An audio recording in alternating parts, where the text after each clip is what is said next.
اسلام کے جو بنیادی رکن ہیں وہ کتنے ہیں؟ 5، جن کے اوپر اسلام کی عمارت کھڑی ہے، جن کو آپ 5 ستون کہتے ہیں۔ بنی الاسلام، اسلام کے بنیادی وہ ستون، وہ پلر جس کے اوپر اسلام کی عمارت کھڑی ہے۔ دیکھیں نا، بسا اوقات ایک چھت کے نیچے اس کو قائم رکھنے کے لیے پلر کھڑے کیے جاتے ہیں۔ جیسے آپ دیکھیں 2 کھڑے، اس کے اوپر چھت کا وزن رکھا گیا ہے، چھت کو رکھا گیا ہے۔ آپ نے پوری توجہ سے آج کی گفتگو سننی ہے۔ کم از کم جو بات ہمیں یہ ہے کہ ہمیں تو پتہ ہی نہیں ہے اس بارے میں، آئندہ آپ یہ نہیں کہہ سکتے کہ ہمیں پتہ ہی نہیں، لیکن اس کے لیے ضروری ہے آپ پوری توجہ کے ساتھ سنیں گے۔ تو میں یہ عرض کر رہا تھا کہ اس چھت کو کھڑا کیا ہے کس کے اوپر؟ یہ پلروں کے اوپر۔ لیکن کئی چھتیں ایسی ہیں کہ جن کے اندر سے اگر کوئی ایک پلر ہٹا بھی دیا جائے تو چھت پھر بھی قائم رہ سکتی ہے۔ مثال کے طور پہ یہ 2 پلر درمیان میں کھڑے ہیں، بالفرض ان میں سے 2 کو ایک کو ہٹا بھی دیا جائے تو پھر بھی یہ چھت اپنی جگہ پہ قائم رہ سکتی ہے، کیونکہ ایک کا سہارا کافی ہے۔ یا اس کے ساتھ دیواریں ساتھ مل جاتی ہیں تو یہ چھت قائم رہ سکتی ہے۔ لیکن یاد رکھیں، اسلام کی عمارت، اسلام کی چھت جس کے 5 پلر ہیں اور 5 کے 5 اتنے اہم ہیں، اتنے ضروری ہیں، اتنے لازم ہیں کہ اگر 5 میں سے کوئی ایک پلر بھی ہٹا دیا جائے گا تو چھت قائم نہیں رہ سکتی، دھڑام سے نیچے آ جائے۔ وہ 5 رکن کون سے ہیں؟ کلمہ، نماز، حج، زکوٰۃ اور 5ویں روزے۔ کلمہ، نماز، روزے، حج، زکوٰۃ، پھر دوہرا لیں، کتنے ہیں؟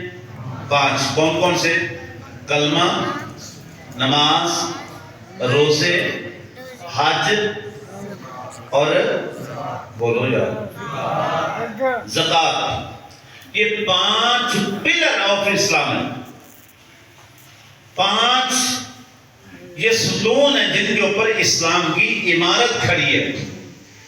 اب آپ سے میں پوچھتا ہوں، اگر ایک شخص نماز کا بھی اقراری ہو، روزے کا بھی اقراری ہو، حج کا بھی اقراری ہو اور زکوٰۃ کا بھی اقراری ہو، صرف کلمے کا منکر ہو جائے، مسلمان رہ جائے گا؟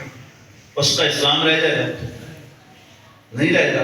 حالانکہ 4 کو مانتا ہے، 4 پر اقرار کرتا ہے، لیکن ایک کلمے کا منکر ہوا تو وہ مسلمان رہ سکتا نہیں، اس کی عمارت ہی ختم ہو گئی۔ اسی طرح اگر ایک شخص کلمے کا اقرار کرے، روزے بھی رکھے، حج بھی کرے، زکوٰۃ بھی دے، لیکن نماز کا منکر ہو، وہ مسلمان رہ جائے گا؟ اچھا، باقی 4 کا اقرار کرے، صرف روزے کا منکر ہو جائے، مسلمان رہ جائے گا؟ باقی 4 کا اقرار کرے، حج کا منکر ہو جائے، مسلمان رہ جائے گا؟ اور میرے بھائی، جیسے آپ باقی 4 چیزوں کا نام لے رہے ہیں کہ اگر 4 میں سے کوئی ایک ہٹا دے، اسی طرح 5ویں نمبر پہ جو زکوٰۃ آ رہی ہے، اگر 4 کو مانتا ہو، کلمہ پڑھتا ہو، نماز پڑھتا ہو، روزے رکھتا ہو، حج کرتا ہو، لیکن زکوٰۃ کا منکر ہو جائے تو وہ بھی مسلمان رہ سکتا نہیں، اس کا بھی اسلام سے کوئی تعلق نہیں، وہ دائرہ اسلام سے خارج ہو چکا ہے۔ جو شخص زکوٰۃ کا منکر ہو وہ بھی دائرہ اسلام سے خارج ہو جاتا ہے، یا ان میں سے کسی ایک کا منکر ہو وہ دائرہ اسلام سے خارج ہو جاتا ہے، مسلمان رہتا نہیں۔ اب بات سمجھ میں آئی کہ 5 رکن کتنے لازمی، 5 پلر کتنے لازمی، 5 ستون کا قائم رکھنا کتنا لازمی ہے۔ جب پانچوں اتنے ضروری ہیں تو کلمے کے بارے میں بھی ہمیں اکثر معلومات ہیں جی، کلمہ پڑھتے ہیں جی، نماز کے بارے میں بھی پڑھتے رہتے ہیں، اور جناب روزے کے بارے میں بھی ماہ رمضان کے روزے رکھنے شروع کر دیے، اللہ نے استطاعت دی حج کرنے بھی چلے گئے۔ اور میرے بھائی پانچواں رکن جو زکوٰۃ ہے، حج زندگی کے اندر اگر بندہ صاحب استطاعت بھی ہو جائے، صاحب حیثیت بھی ہو جائے، اس کے اوپر پھر بھی پوری زندگی کے اندر ایک مرتبہ حج فرض ہوتا ہے۔ کتنی بار؟ ایک مرتبہ حج فرض ہوتا ہے، اس کے بعد وہ کرنا چاہے تو وہ اس کے اضافی ہیں، نفلی ہیں، لیکن فرض ایک بار ہے۔ لیکن زکوٰۃ اگر نصاب کا مالک ہر سال بنتا ہے، ہر سال صاحب استطاعت ہوتا ہے، تو زکوٰۃ ہر سال فرض ہے۔ بے شک وہ زندگی کے 50 سال بھی اگر ہر سال صاحب نصاب بنتا ہے، استطاعت کو پہنچتا ہے، تو جناب ہر سال 50 سال ہی وہ زکوٰۃ ادا کرے گا۔ لیکن ہم نے کتنی بات کی؟ دیکھیں حضرت ابو بکر صدیق رضی اللہ تعالیٰ عنہ، آپ کا دور خلافت ہے، ایک طبقے نے زکوٰۃ کی انکاری شروع کر دی، زکوٰۃ کے منکر ہو گئے کہ ہم زکوٰۃ نہیں دیں گے۔ انہوں نے کہا کہ ہم کلمہ بھی پڑھیں گے، نماز بھی پڑھیں گے، روزے بھی رکھیں گے، حج بھی کریں گے، زکوٰۃ نہیں دیں گے۔ جب وہ منکر ہوئے زکوٰۃ نہ دینے کا، انہوں نے کہا، حضرت ابو بکر صدیق رضی اللہ تعالیٰ عنہ جو اتنے حلیم طبیعت کے مالک تھے، اتنے جو کہہ لیں گے نحیف اور حلیم طبیعت، مردباری والے جو شخصیت تھے، لیکن ایک طبقے نے جب زکوٰۃ کی انکاری کی کہ ہم زکوٰۃ نہیں دیں گے، باقی چاروں عمل کریں گے، حالانکہ آپ کے پاس ایک مشورہ آیا، کسی اور ساتھی نے کہا کہ حضرت اس وقت حالات بڑے نازک ہیں، سرکار کے وصال کو زیادہ عرصہ نہیں ہوا، جن 4 کام تو کر رہے ہیں نا، جن کلمہ بھی پڑھ رہے ہیں، یہ جناب نماز بھی پڑھ رہے ہیں، یہ روزے بھی رکھ رہے ہیں، یہ حج بھی کر رہے ہیں، صرف زکوٰۃ کے انکاری ہوئے نا، تو کوئی بات نہیں، آپ تھوڑا نرم ہاتھ رکھیں۔ لیکن حضرت ابو بکر صدیق جیسی شخصیت جو اتنے حلیم اور بردباری والی شخصیت تھی، لیکن جب زکوٰۃ کے انکاری ہوئے تو آپ نے ان کے ساتھ عالم جہاد بلند کیا، فرمایا اس وقت تک میں ابو بکر صدیق کی ان کے ساتھ جنگ رہے گی جب تک کہ یہ زکوٰۃ ادا نہیں کریں گے۔ جس کے ذمہ ایک رسی بھی، ایک پائی بھی زکوٰۃ کی بنتی ہے، جب تک وہ زکوٰۃ ادا نہیں کریں گے اس وقت تک میرا ان کے ساتھ اعلان جنگ ہے۔ اور آپ نے جنگ کی، ذرا سوچیں، اس کا مطلب ہے زکوٰۃ کوئی چھوٹی بات نہیں، معمولی بات نہیں، اور اس کے اوپر پکڑ بھی ہے، اس کے اوپر پکڑ بھی ہے۔ حضرت ابی ہریرہ رضی اللہ تعالیٰ عنہ سرکار کی حدیث سے بات ذکر فرماتے ہیں، آپ کہتے ہیں قیامت والے دن حضور علیہ الصلوۃ والتسلیم نے فرمایا کہ جس مال پہ زکوٰۃ بنتی تھی اور بندے نے وہ ادا نہیں کی، قیامت والے دن 2 لفظ ہیں، فرمایا شجاع اقرع، قیامت والے دن وہ مال ایک گنجا قسم کا سانپ بن جائے گا اور اس شخص کا توق بن جائے گا، وہ زمین پہ گھستا پھرے گا، رینگتا پھرے گا، لوگ پوچھیں گے یہ کون ہے جس کو اتنی بھیانک سزا مل رہی ہے اور اس کے گلے کا توق یہ بن چکا ہے، یہ ہے کیا، کون لوگ ہیں؟ تو جواب آئے گا یہ وہ لوگ تھے جو صاحب نصاب تھے لیکن زکوٰۃ نہیں ادا کرتے تھے۔ لیکن جب لوگوں نے زکوٰۃ کے عمل کو سوچا سمجھا تو ایک وقت وہ بھی تاریخ میں گزرا ہے کہ جب لوگ زکوٰۃ دینے والے موجود تھے، لینے والا کوئی نہیں۔ آج جو حالات کے اندر اتنا اتار چڑھاؤ ہے نا، اتنا فرق ہے، اس کی ایک وجہ یہ بھی ہے کہ زکوٰۃ دینے والے دیتے نہیں۔ اگر زکوٰۃ دینے والے صرف زکوٰۃ دینا شروع کر دینا تو یقین جانے یہ جو اتنا معاشرے کے اندر اتار چڑھاؤ ہے، اتنی عمارت اور غربت کا فرق ہے، یہ غربت ختم ہو جائے اگر صرف 2 لوگ زکوٰۃ دینا شروع کر دیں۔ کیونکہ تاریخ کے اندر کتنے لوگ ایسے بھی ہیں جو ایک وقت میں اتنے فقیر تھے، اتنے محتاج تھے کہ وہ زکوٰۃ لے رہے تھے، لیکن جب اسی پیسے سے انہوں نے تجارت کرنا شروع کی اور اسی پیسے سے انہوں نے کاروبار شروع کیا، پھر ایک وقت وہ آیا جو زکوٰۃ لینے والے تھے وہ دینے کے قابل ہو چکے تھے۔ یہ اسلام کی تہذیب ہے، یہ اسلام کا اصول ہے، یہ اسلام نے معاشرے کا ایک دستور دیا ہے۔ لیکن افسوس کیا ہے، میں اگر پوچھنا شروع کروں صرف اتنا پوچھوں کہ زکوٰۃ ہے کس کس چیز پہ، اب میں ہاتھ پھر نہیں کھڑے کر رہا تھا، صرف آپ اپنے طور پہ سوچئے گا کہ کیا مجھے یہ چاروں چیزوں کا پتہ تھا؟ کیا اس کے نصاب کا مجھے معلوم تھا؟ کیا میں اس کے مطابق کرتا ہوں عمل؟ تو زکوٰۃ ادا کرنے کے لیے چار چیزیں، کتنی؟ چار چیزیں۔ سب سے پہلی چیز سونا، اب کتنا ہے وہ بات بنتا، اس کے بعد چاندی، اس کے بعد اس کے پاس مال تجارت، مال تجارت، اور چوتھی چیز ہے اس کے پاس اگر جانور ہوں چرائی والے، اور اس کے ساتھ وہ چونکہ واجب ہے، یہ فرض میں یہ چار چیزیں آتی ہیں، اور واجب ہے عشر، عشر سمجھتے ہیں، تو یہ پانچوں چیزیں سمجھنی ضروری ہیں، اس کے بعد فیصلہ آپ نے کرنا ہے۔ آج بات پر بالکل کھول کے آپ کے سامنے رکھ دیتا ہوں۔ نصاب کو پہنچنے کے لیے، زکوٰۃ کی فرضیت کے لیے سب سے پہلے دیکھا جائے گا کہ آپ کے پاس سونا ہے، اور سونا کتنا ہو؟ 7.5 تولے۔ کتنا؟ 7.5 تولے۔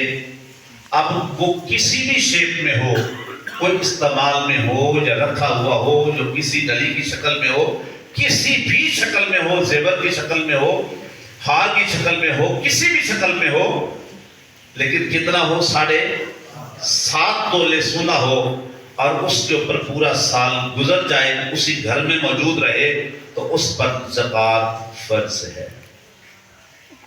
ایک چیز۔ دوسری، اگر کسی کے پاس سونا تو نہیں ہے لیکن چاندی، چاندی کتنی ہو؟ 52.5 تولہ۔ کتنی؟ بولو سارے، کتنی؟ 52.5 تولہ چاندی ہو تو اس پر بھی زکوٰۃ کیا ہے؟ فرض ہے۔ تیسرے نمبر پہ جانور، اب اس کی تعداد ایک الگ چیپٹر ہے، بہت لمبا ہے۔ چوتھی چیز ہے مال تجارت، کہ آپ کے پاس کوئی ایسا مال ہو کہ جس کے اوپر آپ تجارت کر رہے ہیں، تو آپ کے اوپر زکوٰۃ فرض ہے۔ اور پانچویں، وہ چونکہ عشر میں آتی ہے، وہ جو واجب میں آتی ہے، لیکن بتا دیتا ہوں، وہ آپ کی وہ فصل ہے، زمین کے اوپر آپ کی وہ کھیتی ہے، آپ کی وہ فصل ہے جس کے اوپر آپ کوئی بھی چیز کاشت کرتے ہیں، اس کی کاشت ٹوٹل ہو جائے تو زمینیں دو قسم کی ہیں۔ ایک وہ زمین ہے جس کو آپ بارانی علاقہ کہتے ہیں، جہاں پہ صرف بارشوں کا پانی لگتا ہے، نہری پانی نہیں لگتا۔ ایک وہ زمین ہے جہاں نہری پانی لگتا ہے، آپ خرید کے ٹیوبویل کے ساتھ یا نہر کا پانی لگاتے ہیں، یہ میدانی علاقے کی زمین ہے۔ اور ایک بارانی علاقے کی ہوتی ہے۔ جو بارانی علاقہ ہے اس کے اوپر ہے 10واں حصہ۔ کتنا؟ 10واں حصہ۔ ٹوٹل جتنی بھی فصل آپ کی فصل ہوئی ہے، کوئی بھی چیز ہے، اس فصل کے اوپر کتنا حصہ دیں گے؟ 10واں حصہ۔ اور اگر آپ کا دوسرا یہ نہری پانی کا علاقہ ہے، وہ زمین ہے، تو اس کے اوپر جتنی بھی فصل آئے گی اس کے اوپر ہوگی 20واں حصہ۔ کتنا؟ 20واں حصہ۔ لیکن اللہ ماشاءاللہ، بہت سارے لوگ ذمہ داری سے بھی تعلق رکھتے ہیں۔ آپ ذرا صرف اپنے اندر جان کے دیکھیں، آج برکتیں کیوں ختم ہیں؟ بندہ کہتا ہے کمائی بڑی ہو ہوتی ہے لیکن سمجھ نہیں آتی جاتی کدھر ہے. اتنے گھر کے افراد ہم کام کر رہے ہیں لیکن سمجھ نہیں آتی گھر میں ایک شخص ہونا صرف بیٹھ کے کھانے والا بوڑھا ماں باپ کو مشکل ہوتا ہے 4 بچوں کے لیے. وجہ کیا ہے؟ برکت نہیں. اور بے برکتی کی وجہ کیا ہے؟ اللہ رسول کا حکم ہے جس مال کے اوپر آپ زکوٰۃ دے دیتے ہو نا وہ ایسے ہی ہے. آپ نے کبھی گڑ بنتے دیکھے؟ کسی ذمہ دار نے گڑ بنتے دیکھا ہو؟ جب وہ رو پکاتے ہیں نا بڑے کڑائی کے اندر، پھر وہ کیا کرتے ہیں اس کے اوپر وہ ایک رنگ کا غالباً ہوتا ہے سوڈا قسم کا وہ ڈالتے ہیں، پھر ایک چھاننی کے ساتھ وہ کیا کرتے ہیں اوپر سے وہ اکٹھا کر کے ایک نسبت کے اندر ڈالتے رہتے ہیں. اب ہوتا کہ وہ عمل کیا بتاتا ہے؟ بظاہر تو دیکھا جائے تو وہ اس میں سے کم ہو رہا ہے، لیکن حقیقت کیا بن رہی ہے کہ وہ اس کی میل اتر رہی ہے. اگر وہ تھوڑا سا نکل بھی گیا تو باقی کے اندر نکھار اور رنگت آ جاتی ہے، اس کی قیمت بڑھ جاتی ہے. سمجھ رہے ہیں؟ اگر کوئی شخص کہے نہیں جی نہیں یہ تو کم ہو جائے گا، اتنا کنسپت پورا بھر کے نکالنا ہے، میں تو کم نہیں کرنا چاہتا، تو پھر کیا ہوگا اس پورے کڑائی کے اندر پورے گڑ کے اندر کیا ہوگا؟ میل کچل رہے گی، اس کی رنگت نہیں آئے گی، خوبصورتی نہیں آئے گی، ریٹ نہیں لگے گا. جو آپ کا ریٹ 1 من کا بنتا تھا وہ ہو سکتا ہے 4 من کا بنے. سمجھ رہے ہیں؟ تو وہ نکالنے سے کیا ہوتا ہے کہ باقی کی رنگت آ جاتی ہے، خوبصورتی آ جاتی ہے، نکھار آ جاتا ہے، اس کا ریٹ بڑھ جاتا ہے. اسی طرح فرمایا کہ یہ جو زکوٰۃ ہے نا، جس مال سے آپ زکوٰۃ ادا کر دیتے ہو وہ میل نکل جاتی ہے، باقی کے اندر برکت آ جاتی ہے. پھر وہ تھوڑا بھی ہو تو بڑھ جاتا ہے، پھر اس کے اندر برکت ہی برکت آ جاتی ہے. اب کوئی شخص کہے کہ جناب یہ دینے سے کم ہو جائے گا، تو وہ ایسے ہی ہے جیسے کوئی وہ میل روح کی نہ نکالے اور کہے کم ہو جائے گا، اس سے بڑا پھر بے وقوف کوئی نہیں ہے. اسی طرح میرے بھائی زکوٰۃ جو ہے نا، جس مال سے آپ ادا کرتے ہیں، زکوٰۃ اس مال کی میل ہوتی ہے، وہ نکل جاتی ہے، خلق خدا کا بھی فائدہ ہو جاتا ہے، آپ کے پاس جو باقی بچ جاتا ہے اس کے اندر اللہ برکت ڈال دیتا ہے. اب برکت اور بے برکتی کی بھی تھوڑی سی صورت سمجھ لیں، بڑا آسان ہوگا میرے خیال میں سمجھنا. کتیا آپ کو آپ نے دیکھی ہے، کتی کتنے بچے دیتی ہے؟ 5-7 عمومی طور پہ، یہ تو عام چیز ہے، 5-7 بچے دیتی ہے.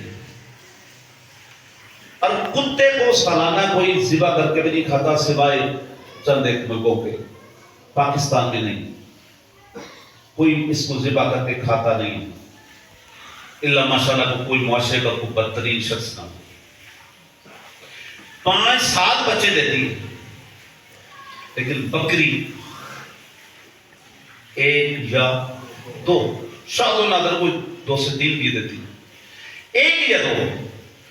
لیکن پورے سال کے اندر آپ کو ہر شہر کے اندر چھوٹے جانور کا گوشت بھی ملتا ہے، سوائے 2 دن ملتا رہتا ہے. اس کا مطلب ہے ہر شہر کے اندر ہر روز یہ جانور ذبح بھی ہوتے رہتے ہیں، شادیوں کے اوپر بھی زیادہ مقدار میں بھی ذبح ہوتے رہتے ہیں. اور سال کے بعد جب قربانی آتی ہے، قربانی کیا ہے؟ قربانی کے اندر ہر شہر کے اندر، ہر گاؤں کے اندر، ہر صوبے کے اندر، پورے ملک کے اندر سینکڑوں ہزاروں نہیں کروڑوں جانور ذبح ہوتے ہیں. چھوٹے کی بات کر رہا ہوں، کروڑوں جانور ذبح ہوتے ہیں. سال بھر کتے تو ذبح نہیں ہوتے، سال کے بعد قربانی کے موقع پر کتے تو ذبح نہیں کیے جاتے. کیا کیے جاتے ہیں؟ بکری. سال پورا بھی چلتے ہیں. اس کے باوجود آپ نے ریوڑ کس کے دیکھے ہیں؟ کتوں کے یا بکریوں کے؟ بات سمجھے جو بات کہنا چاہ رہا ہوں، سمجھانا چاہ رہا ہوں. اس کے باوجود کروڑوں سال کے بعد بھی ذبح ہوتے ہیں، سارا سال بھی چلتا ہے. اس کے باوجود ریوڑ جتنے ایجڑ آپ نے دیکھے ہوں گے وہ بکریوں کے دیکھے ہوں گے. کبھی بھی آپ نے کتوں کے اتنے بڑے بڑے ایجڑ نہیں دیکھے ہوں گے. وجہ کیا ہے؟ بکری وہ ہے کہ جس کو میرے رسول کے ہاتھ لگے ہوئے ہیں، میرے آقا کے ہاتھ لگے ہوئے ہیں، خود اس کو چلایا ہوا ہے. ارے اس کے اندر یہ حلال ہے، برکت ہے، کتا ناپاک ہے، بے برکت ہے. یہ فرق ہے. پورا سال ذبح ہونے کے باوجود اس کے ریبڑ موجود ہیں، چونکہ اللہ نے اس کے اندر برکت رکھ دی ہے، میرے رسول کے ہاتھ لگے ہیں. اور کتوں کے اندر بے برکتی ہوتی ہے. بلکہ یہاں تک حضور کا فرمان ہے کہ جس گھر کے اندر بغیر ضرورت کے، ہاں کسی نے حفاظت کے لیے کوئی ایسا حفظہ رکھا ہو، جس گھر میں کتا ہو اس گھر میں رحمت کا فرشتہ داخل نہیں ہوتا، چونکہ ناپاک ہے. اس کا تری والا منہ جس کو لگ جائے، وہ کپڑا ناپاک ہے، وہ ہاتھ ناپاک ہے. جس گھر میں کتا ہو شوقیہ رکھا ہوا، اب وہ لوگ، کئی لوگوں نے شوقیہ بھی رکھے ہوتے ہیں بڑے بڑے مہنگے، وہ سمجھے اس بات کو، اور میں اس بات کا ضامن ہوں. مجھے آپ کو کوئی کہے کہ یہ حدیث بات کہاں پہ ہے، میں دکھاؤں گا انشاءاللہ. میرے آقا کا فرمان ہے جس گھر میں کتا ہوتا ہے اس گھر میں رحمت کا فرشتہ داخل ہے. جب رحمت کا فرشتہ نہیں آئے تو برکت کدھر سے آئے؟ برکت کدھر سے آئے؟ تو بات یہ کر رہا تھا کہ جس مال سے آپ زکوٰۃ ادا کر دیتے ہیں وہ مال گھٹتا نہیں ہے، اللہ اس کو پاک کر دیتا ہے، برکت ہی برکت آ جاتی ہے. اب اگلا سوال ذہن میں آتا ہے کسی کے کہ جناب ہمارے پاس سونا تو ہے نہیں، زیادہ زکوٰۃ ہے تو ہم بچ گئے. ہمارے پاس چاندی بھی نہیں ہے، زیادہ بچ گئے. ہمارے پاس وہ چرائی والے جانور بھی نہیں ہیں، زیادہ بچ گئے. اس کے لیے کیا ہوگا؟ یا کسی کے پاس سونا ہے لیکن ایک آدھ تولہ ہے، 1 تولہ ہے، 2 تولہ ہے، 3 تولہ ہے، 7.5 نہیں ہے. اسی طرح چاندی ہے لیکن چاندی 2-4 تولے ہے، زیادہ 52.5 تولہ نہیں ہے. وہ کیا کرتے ہیں؟ زکوٰۃ سے فارغ ہو گئے. یا ایک شخص وہ ہے کہ جس نے دکان بنا رکھی ہے، کاروبار کرتا ہے، پورا سال کام کرتا ہے، تجارت کرتا ہے، لیکن وہ کہتا ہے کہ میرے گھر میں تو سونا ہے ہی نہیں، چاندی ہے ہی نہیں، بس کے سونے پھر مسئلہ. میرا کام ہے اب تک میں جانبداری کے ساتھ یہ پورا مسئلہ پہنچاتا ہوں. عمل کرنا پھر ہم سب کا کام ہے. اور اللہ کرے آج کی بات آپ کے ذہن میں اتر جائے، اور اللہ کرے ہم اس پر عمل کرنے والے بھی بن جائیں. آمین. جس کے پاس کچھ سونا ہے کچھ چاندی ہے، تو پھر جو ترازو رکھا جائے گا وہ سونے کا نہیں رکھا جائے گا، چاندی کا رکھا جائے گا. اگر آپ کے پاس سونا چاندی دونوں نہیں ہے پھر بھی آپ کے پاس ترازو چاندی ہے. اگر آپ کے پاس مال تجارت ہے پھر بھی آپ کے پاس ترازو کیا ہے؟ چاندی ہے. 52.5 تولہ چاندی یا تھوڑا تھوڑا دونوں نصاب موجود ہے، کچھ سونا کچھ چاندی، تو پھر آپ نے 52.5 تولہ چاندی کی موجودہ قیمت لے لی. آج کی ڈیٹ میں، آج 22 مارچ کی ڈیٹ میں چاندی کا ریٹ ہے جی 2581 روپے. کتنے؟ 2581 روپے. اور اس کو 52.5 کے ساتھ اگر ملٹی پلائی کریں، ضرب دیں، تو یہ بنتا ہے جی 1,35,202 روپے 50 پیسے. آج کی ڈیٹ میں اگر کسی کے پاس سونا چاندی تھوڑا تھوڑا ہے لیکن دونوں کی قیمت بنائیں موجودہ ریٹ میں، تو میرے خیال میں 1 تولہ بھی ہو تو کتنے کا ہے؟ 2 لاکھ سے اوپر کا ہے. اس کا مطلب ہے انڈرسٹوڈ بات ہے، وہ پھر بھی زکوٰۃ دینے والا بن گیا، چونکہ آپ قیمت لینی کس کی؟ چاندی کی. اگر تو سیدھا 7.5 تولہ ہے تو پھر تو کسی اور کو دیکھا ہی نہیں جائے گا نا، پھر تو اسی کے اوپر جائے گا. اگر تھوڑا تھوڑا ہے تو پھر 52.5 تولہ چاندی کی قیمت لینی ہے. اور آج کی ڈیٹ میں میں نے آپ کو رقم بتا دی ہے، 52.5 تولہ چاندی کی ٹوٹل قیمت کتنی بنتی ہے؟ 1,35,202 روپے 50 پیسے. اگر اتنی مل کے اس کی مالکیت بنتی ہے تو اس کے اوپر کیا ہے؟ زکوٰۃ فرض ہے۔ اب وہ شخص جس کے پاس دونوں ہی نہیں ہیں تو وہ کیا کرے گا؟ وہ کیا کرے گا؟ اگر ایک شخص نے مال تجارت رکھا ہوا ہے، سوال آتا ہے کس کے پاس گھر قیمتی ہے، کس کے پاس سواری قیمتی ہے، کس کے پاس پلاٹ قیمتی ہے، تو پھر کس پر زکوٰۃ بنتی ہے؟ یاد رکھیں، گھر آپ کا بے شک 5 کروڑ کا کیوں نہ ہو جس کے اندر آپ رہ رہے ہیں، پھر بھی آپ کے اوپر زکوٰۃ فرض نہیں۔ سواری آپ کی جتنی بھی قیمتی ہو، وہ حاجت اصلیہ ہے، اس کے اوپر بھی زکوٰۃ نہیں۔ اگر آپ نے کوئی بھینس ایسی رکھی ہے کہ جس کا دودھ آپ اپنے گھر کے لیے استعمال کرتے ہیں، پھر بھی اس کے اوپر زکوٰۃ فرض نہیں ہے۔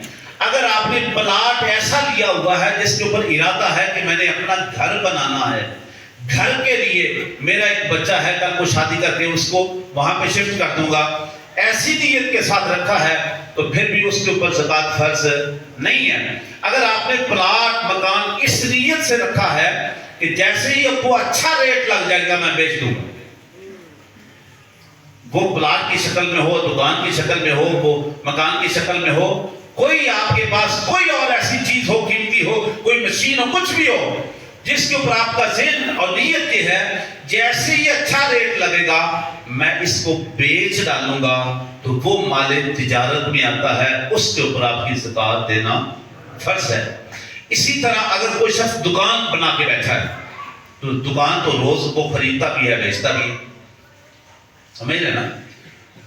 روز خریدتا بھی ہے، بیچتا بھی ہے۔ اب وہ کیا کرے گا؟ پورا سال جب اس کے اوپر گزر جائے گا، مثلا اس ماہ رمضان کو زکوٰۃ ادا کی، اب اگلے ماہ رمضان تک اس کی جو بھی دکان ہے، یاد رکھیں عمارت کے اوپر نہیں ہوگا، اس کے اندر جو اندر چیزیں رکھی ہوئی ہیں، اس کی الماریاں ہیں، اس کے کٹے بٹے جو کچھ بھی ہے، اس کا کمپیوٹر ہے، اس کو چلانے کے لیے جتنے اوزار ہیں اس کے پاس سامان ہے، اس کے اوپر نہیں ہے۔ صرف وہ جو سامان اس میں رکھا ہے نا خانوں کے اندر، جس کو آپ نے بیچنا ہے اور کسٹمر نے خریدنا ہے، اس مال کو دیکھا جائے گا پورے سال کے بعد۔ جب سال گزر گیا، اب ایک دن قلم کاپی لے اور پورا جتنا سامان موجودہ پڑا ہے نا، جتنا خریدا گیا، جتنا بیچا گیا، سارا سال گزرتا رہا، سال کے بعد آپ نے قلم کاپی لے لی ہے اور موجودہ سامان جتنا آپ کے پاس پڑا ہے اس کی قیمت بنا لیں۔ اگر وہ 52.5 تولہ چاندی کی قیمت سے زیادہ بنتی ہے تو آپ کے اوپر زکوٰۃ دینا فرض بنتا ہے۔ سمجھ آ رہی؟ اسی طرح اگر کسی شخص نے مکان لے رکھا ہے لیکن وہ کرائے پہ دیا ہو، دکان لے رکھی ہے لیکن کرائے پہ دی ہوئی ہے، اور وہ اس لیے سے نہیں کہ جیسے ہی مجھے اچھا ریٹ ملے گا میں دکان ہی بیچ دوں گا، بلکہ لے کے رکھا ہے کہ صرف اس کی آمدن سے اپنا گھر چلانا ہے۔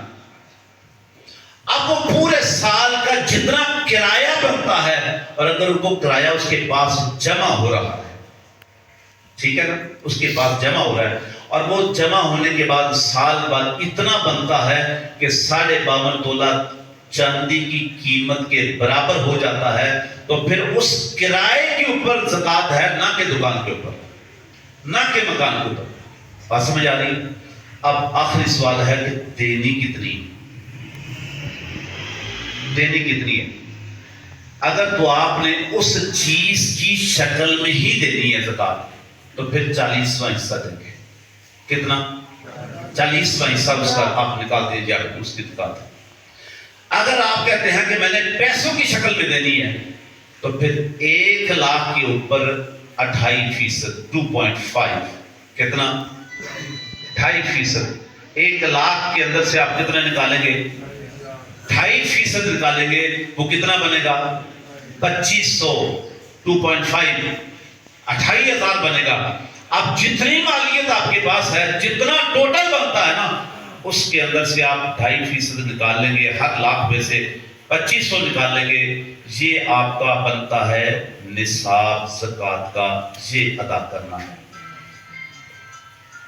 میرے بھائی، میں شروع میں بھی عرض کر چکا ہوں، 2 ہجری کے اندر روزے بعد میں فرض ہوئے، زکوٰۃ پہلے فرض ہوئی۔ روزوں کے اوپر ہمارا پورا دھیان، توجہ ہے، اس کا اہتمام کرنا ہے، رکھنے ہیں، لیکن جو ستون اسلام ہے، جس کے اوپر اسلام کی چھت کھڑی ہے، اس کی ہمیں پرواہ نہیں ہے۔ یہ اس وقت میں گارنٹی سے کہتا ہوں، یہ جو معاشرتی گھروں کی دیگر معاملات کی اتنی بے برکتی ہے نا، اس کی وجہ یہ ہے کہ ہم نے اپنے مال کو پاک ہی نہیں کیا۔ جو بنتا تھا حصہ وہ نکالا ہی نہیں ہے، اور جب پاک ہی نہیں کیا تو برکت کہاں سے آئے گی؟ اس لیے آج سے عہد کریں۔ پھر بھی اگر کسی کے ذہن میں کوئی سوال بنتا ہو تو میں جمعہ کے بعد ادھر ہی ہوں، آپ پوچھ لیجئے گا، لیکن آج ایک نیت کریں گے انشاءاللہ میں زندگی کے اندر جب بھی میرے پاس اتنا نصاب ہوگا میں زکوٰۃ ادا کرتا رہوں انشاءاللہ۔ سارے بولو انشاءاللہ، انشاءاللہ۔ میں کہتا ہوں اگر یہی کام آپ کرنا شروع کر دینا تو لوگ جو اتنے محتاج غریب بے بس ہیں ان کی بے بسی ختم ہو جائے گی۔ زکوٰۃ دینے والے ہوں گے، لینے والا کوئی نہیں ہوگا۔ اسلام اس دین کا نام ہے۔ اللہ رب العالمین آج کی میری اور آپ کی حاضر قبول فرمائے، آمین۔